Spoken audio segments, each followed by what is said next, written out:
মা বাবার খেদমত করলে তো সওয়াব আছেই, টাকা দিলে তো সওয়াব আছেই, কিন্তু মা বাবার চেহারার নজরের দিকে যদি রহমতের নজরে একবার তাকান, একটা কবুল হজ করলে যেই সওয়াব, ওই সওয়াব আমল নামাই দিবে কে? মা বাবা এমন জিনিস আমরা চিনলাম না। আমরা পীর সাহেবের দরবারে লাউ নিয়ে যাই আর গান গায়, সাদের লাউ বানাইলো মোরে, আগা খাইলাম ডগা খাইলাম, খাইলাম না ডুগডুগি না। তো কই লাউ নিয়ে যান আপনি, কই হাদিয়া নিয়ে যান? আসল পীর সাহেব তো আপনার ঘরে। আপনার আব্বা সবচেয়ে বড় পীর সাহেব, আপনার আম্মা জান আপনার জন্য সবচেয়ে বড় পীর সাহেব।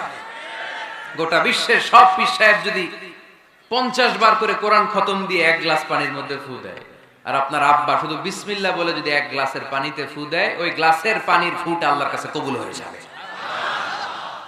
এজন্য বিশ্বনবী বলতেন, জান্নাতু তাহতা আকদামি উম্মাহ।